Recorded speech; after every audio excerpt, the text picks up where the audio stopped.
Salam, selamat pagi bersama saya Pendeta Asentan.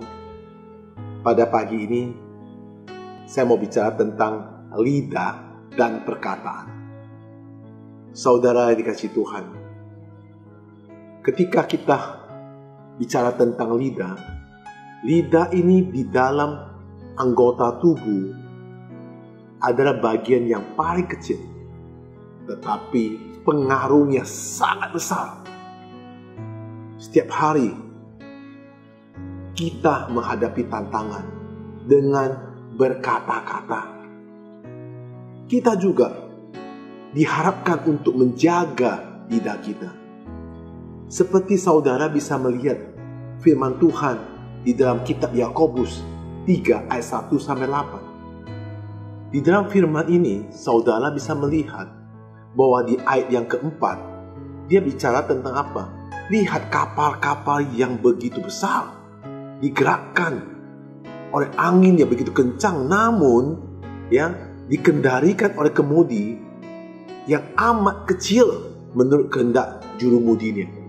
Kapal besar cuma dikontrol oleh satu pemudi, yaitu kecil sekali. Itu adalah lidah.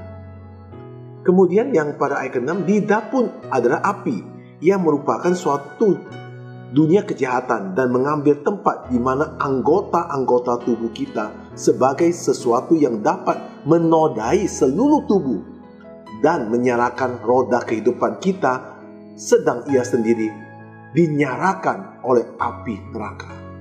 Saudara dikasihi Tuhan, ini bicara lidah, maka kita harus bisa menjaga perkataan-perkataan yang keluar dari mulut. Kenapa saudara? Pertama, ada kuasa dalam perkataan setiap kita anak Tuhan. Tuhan menciptakan langit dan bumi melalui apa?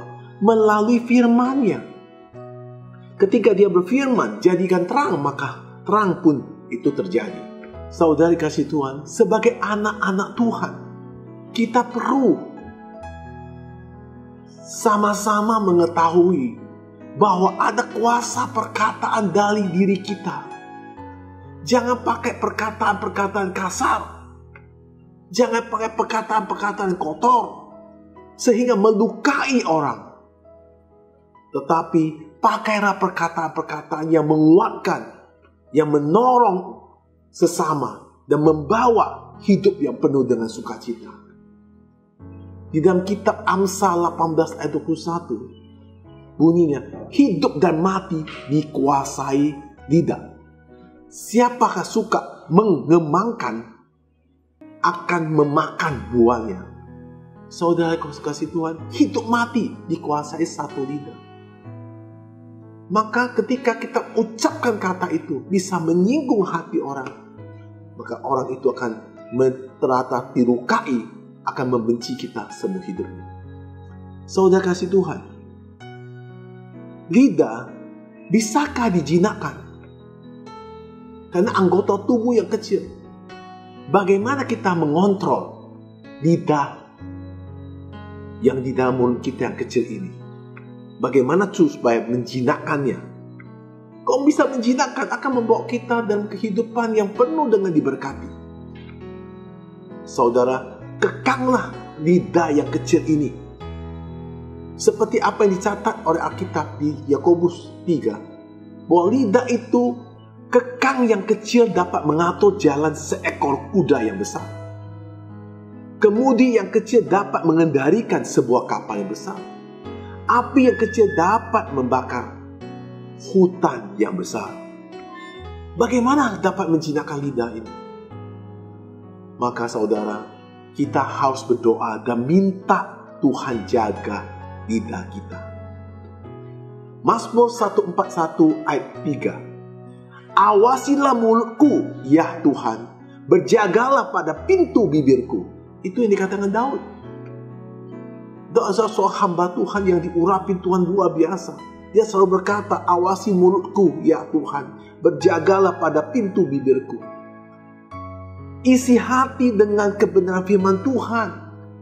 Kalau kita selalu disilami, dan kalau kita selalu diisi dengan kebenaran firman Tuhan, maka apa yang masuk ke dalam ini akan menentukan apa yang keluar dari mulut kita.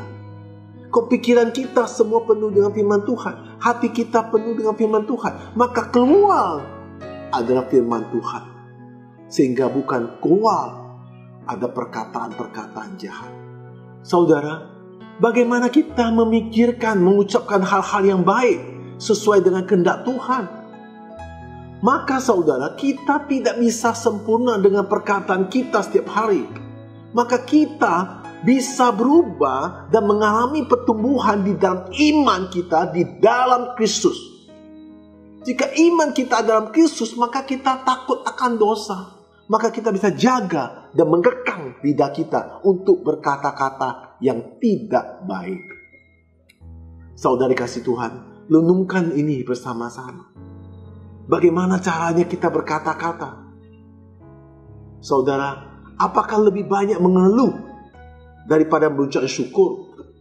Apa lebih banyak kita marah daripada ramah? Apa kita lebih banyak kata-kata yang putus asa dibanding kata-kata yang penuh dengan harapan? Perkataan-perkataan saudara penuh dengan kuasa. Pakailah itu untuk membawa atau menciptakan suasana-suasana yang penuh dengan sukacita. Gunakanlah kata-kata kita untuk membawa kita dalam kehidupan, bukan kematian. Saudara kasih Tuhan, renungkan pada hari ini. Kira Tuhan Yesus yang memberkati saudara semuanya. Bersama saya Pendeta Esentan. Amin.